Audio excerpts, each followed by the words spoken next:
कापसाच्या खरेदीच्या संदर्भात मार्केटचा रेट हा हमीभावापेक्षा जास्त असल्यामुळे मार्केटमध्ये खरेदी मोठ्या प्रमाणात होत आहेत। सीसीआय मध्ये आता फार कोणी कापूस आणत नाही। नमस्कार, मी अनिल जाधव, तुम्ही बघताय आपलं अग्रवन। आपल्या मुख्यमंत्री म्हणतायत की बाजारामध्ये कापसाला हमीभावापेक्षा जास्त भाव मिळतोय, त्यामुळे शेतकरी सीसीआयला कापूस देत नाही तर खुल्या बाजारात विकतायत, परिणामी सीसीआयची खरेदी कमी होते। पण नेमके कापूस बाजारात काय परिस्थिती आहे हे मी तुम्हाला सांगण्याची गरज नाहीये, कारण तुम्ही प्रत्येक जण बाजारामध्ये त्याचा प्रत्यक्ष अनुभव घेतायत। बाजारामध्ये वेगळी परिस्थिती असताना मग आपल्या राज्याच्या प्रमुखांनी अशी दिशाभूल करणं कितपत योग्य आहे? खरं तर आज विधानसभेमध्ये मुख्यमंत्री फडणवीस यांच्याकडून अशी अपेक्षा होती की ते सीसीआयनं सरसकट कापसाची खरेदी करून सगळ्या कापसाला हमीभाव द्यावा असा ते निर्णय घेतील अशी अपेक्षा होती। पण त्यांनी शेतकऱ्यांचा अपेक्षाभंग केलाच, वरून कापूस उत्पादकांच्या जखमेवर दिशाभूल करून मीठ चोळण्याचं कामच केलंय। आता नेमकं विधानसभेमध्ये कापसावरून बोलताना मुख्यमंत्री काय म्हणाले ते आधी पाहूयात। कापसाच्या संदर्भात मध्यम धागा कापूस हा 7121 हा त्याचा हमीभाव आहे।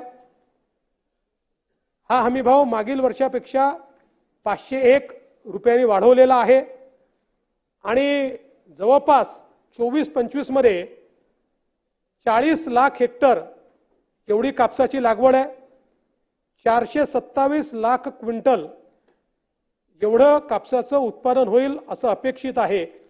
या संदर्भात सीसीआयच्या माध्यमातून आपण खरेदीचे केंद्र उघडलेले आहेत, परंतु सध्या मार्केटचा रेट चांगला असल्यामुळे मार्केटमध्येही 7200 ते 7500 इतका रेट मिळत असल्यामुळे मार्केटची खरेदी जास्त होते आहे। सीसीआयची खरेदी ही फार मोठ्या प्रमाणात त्या ठिकाणी होत नाहीये। आता विधानसभेतलं मुख्यमंत्र्यांचं हे उत्तर ऐकल्यानंतर किंवा मुख्यमंत्री विधानसभेत जे बोलतात ते ऐकल्यानंतर दोन गोष्टी इथे जाणवतात।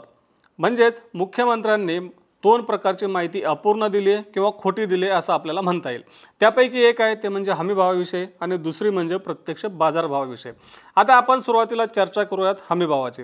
आता मुख्यमंत्र्यांनी सांगितलं की यंदा मध्यम लांब धाग्याच्या कापसासाठी हमीभाव जाहीर झाला आहे 7121 रुपये। ही खरी गोष्ट आहे, परंतु त्यांनी दुसरा हमीभाव सांगितला नाही की जो लांब धाग्याच्या कापसासाठी आहे आणि तो हमीभाव आहे 7521 रुपये। आता आपण जर महाराष्ट्राचा विचार केला तर महाराष्ट्रामध्ये जास्तीत जास्त उत्पादन हे लांब धाग्याच्या कापसाचं होत असतं। मग ज्या कापसाचं उत्पादन आपल्या राज्यामध्ये होतं किंवा जास्त प्रमाणात होतं त्याचा हमीभाव नेमका किती आहे हे आपल्या मुख्यमंत्र्यांनी सांगितलंच नाही। तर ज्या कापसाचं कमी उत्पादन होतं म्हणजे मध्यम लांब धाग्याच्या कापसाचं उत्पादन आपल्या राज्यात कमी होतं, त्या मध्यम लांब धाग्याच्या कापसाचाच हमीभाव नेमका किती आहे हे मुख्यमंत्र्यांनी सांगितलं आणि त्याच्याशी तुलना केली सगळ्या कापसाची। म्हणजे आपल्याकडे जे जास्तीत जास्त उत्पादन होतं लांब धाग्याच्या कापसाचं त्याचा हमीभावाचा उल्लेख देखील त्यांनी केला नाहीये। मग त्यांनी असं सांगितलं की बाजारामध्ये सध्या यापेक्षा जास्त भाव मिळतोय। आता बाजारामध्ये त्यांनी जो भाव सांगितला तो देखील दिशाभूल करणाराच आहे। आता त्यांनी सांगितलं की बाजारामध्ये कापसाला 7200 ते 7500 रुपयांच्या दरम्यान भाव मिळतोय।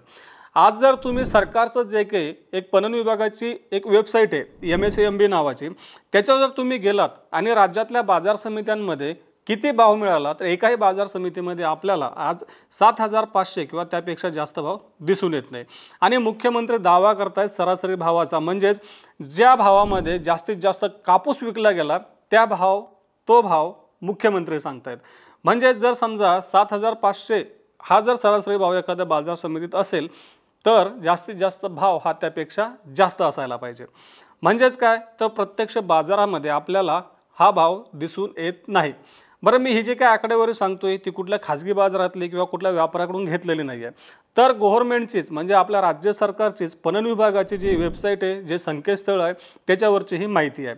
मग नेमका आपल्या मुख्यमंत्र्यांनी असा दिशाभूल करण्याचा प्रयत्न का केला तर त्याची दोन कारणं आहेत। एक तर जेव्हापासून आपल्या राज्याचं विधानमंडळाचं अधिवेशन सुरू झालं तेव्हापासून शेतकऱ्यांचे प्रश्न आणि त्यातल्या त्यात हमीभावाच्या प्रश्नावरून विरोधकच नाही तर प्रत्यक्ष सत्ताधारी पक्षातील देखील आमदारांनी अनेक प्रश्न उपस्थित केले होते। आता हे एकूणच मुख्यमंत्र्यांनी जे काही आज उत्तर दिलं किंवा जे काही वक्तव्य केलं विधान भवनामध्ये विधानसभेमध्ये त्यावरून शेतकऱ्यांची दिशाभूल तर होतेच, परंतु दुसरीकडे अशी एक चर्चा सुरू होऊ शकते की शेतकऱ्यांना सध्या बाजारामध्ये हमीभावापेक्षा जास्त भाव मिळतोय।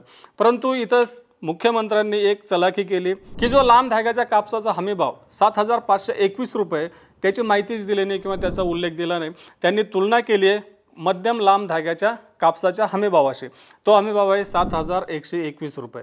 परंतु जर आपण पणन मंडळाच्या वेबसाईटवर गेलात आणि राज्यातील सगळ्या बाजार समित्यांमधल्या आजच्या बाजारभावाची माहिती काढली तर आपल्याला असं दिसून येतं की बाजार समित्यांमध्ये आज कापसाला सरासरी 6,900 ते 7,150 रुपयांच्या दरम्यान भाव मिळाला होता। आपण जर राज्यातल्या जास्तीत जास्त आवक असलेल्या बाजार समित्यांमधल्या किमान कमाल आणि सरासरी भावाची जर तुलना केली, मध्यम लांब धाग्याचा जो हमीभाव आहे त्याच्याशी जर तुलना केली तरी आपल्याला भाव हा कमी दिसून येतोय।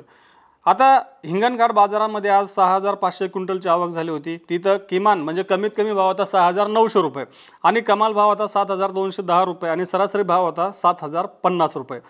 तसंच सावनेर बाजारामध्ये देखील 4,000 क्विंटलची आवक होती, सरासरी भाव होतात 6,975 रुपये। पुलगाव बाजारामध्ये 2,310 क्विंटलची आवक होती, सरासरी भाव होता 7,000 रुपये। पारशिवनी बाजारामध्ये जवळपास 2,000 क्विंटलची आवक होती, सरासरी भाव होता 7,050 रुपये।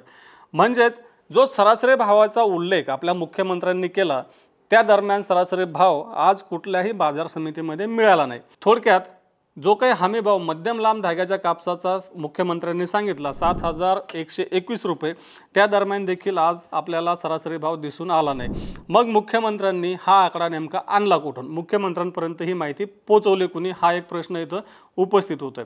आता खरं तर बाजारामध्ये शेतकऱ्यांना खूपच कमी भाव मिळतोय। CCIच्या खरेदीमध्ये अनेक अडचणी आहेत। CCI देखील आता शेतकरी जो कापूस आणतोय, आता कापसाचा ओलावा बऱ्यापैकी कमी झालेला आहे, म्हणजे CCIच्या खरेदीसाठी जेवढा ओलावा लागतो त्या प्रमाणामध्ये ओलावा कापसामध्ये आलेला आहे। तरी देखील CCI शेतकऱ्यांची अडवणूक करत अनेक निकष अटी लावत हमीभाव सुद्धा शेतकऱ्यांना देत नाही, त्या हमीभावामध्ये कपात करते। म्हणजे लांब धाग्याच्या कापसाला 7,521 रुपये हमीभाव आहे खरा, परंतु दिवसभरातून CCI एखाद्या लॉटलाच हा हमीभाव देताना दिसून येतं, त्यापेक्षा कमी भाव प्रत्यक्षामध्ये शेतकऱ्यांना मिळतोय। शेतकऱ्यांनी सांगितलं की 7,410 7,450 या दरम्यानच जास्तीत जास्त कापूस CCIच्या खरेदी केंद्रांवर घेतला जातो। शेतकऱ्यांना अपेक्षा होती की मुख्यमंत्री आज विधानसभेमध्ये असं सांगतील, असं जाहीर करतील की CCIनं सगळा शेतकऱ्यांचा कापूस खरेदी करावा। जर शेतकऱ्यांचा कापूस गुणवत्तेच्या निकषामध्ये बसत असेल तर संपूर्ण हमीभाव की जर मध्यम लांब धाग्याचा असेल तर 7,121 रुपये द्या, जर लांब धाग्याचा असेल तर 7,521 रुपये हमीभाव, पण तो पूर्ण शेतकऱ्यांना द्या, असा निर्णय मुख्यमंत्री घेईल अशी अपेक्षा आपण सगळे बाळगून होतो। परंतु मुख्यमंत्र्यांनी केलं उलटच। मुख्यमंत्र्यांनी काय केलं, कुठली तरी चुकीची आकडेवारी उचलली आणि विधानसभेमध्ये जाहीर केलं की शेतकऱ्यांना सरासरी 7,200 ते 7,500 रुपये भाव मिळतो, की जो भाव सरासरी भाव कुठल्याच बाजार समितीमध्ये सध्या मिळत नाहीये। आता आपण जर मागच्या आठवडाभराचा जर विचार केला तर जास्तीत जास्त 1-2 बाजार समित्यांमध्ये या दरम्यान भाव मिळतोय, त्यापेक्षा जास्त बाजार समित्यांमध्ये हा भाव मिळत नाही। मग जर मुख्यमंत्र्यांनी त्याच बाजार समित्यांमधला जर आकडा उचलून इथं सांगितला असेल तरी हे एक प्रकारची दिशाभूलच आहे, कारण तो भाव फक्त 1-2 बाजार समित्यांमध्येच मिळालेला आहे, जास्त शेतकऱ्यांना मिळालेला नाही। म्हणजेच काय, इतर शेतकऱ्यांची मुख्यमंत्र्यांनी दिशाभूल केली असं आपण म्हणू शकतो। आता मुख्यमंत्रीच म्हणजे राज्याचे प्रमुखच जर अशी भूमिका घेत असेल तर मग शेतकऱ्यांनी अपेक्षा कुणाकडून करायची, असा प्रश्न देखील या निमित्तानं उपस्थित होतोय। आता एकूणच कापूस भावावरून आपल्या मुख्यमंत्र्यांनी आज जी काही भूमिका घेतली त्याविषयी तुम्हाला काय वाटतं आम्हाला कमेंट बॉक्समध्ये नक्की कळवा। तसंच रोज सायंकाळी 8 वाजता मार्केट इंटेलिजन्स या सेगमेंटमधून आपण शेतीमालाचा बाजारभाव, सरकारची धोरणं यांचा आढावा घेत असतो। त्यासाठी आपल्या ॲग्रोवनच्या चॅनलला नक्की सबस्क्राईब करा आणि हा व्हिडिओ जास्तीत जास्त शेतकऱ्यांपर्यंत पोहोचवण्यासाठी लाईक आणि शेअर करायला विसरू नका।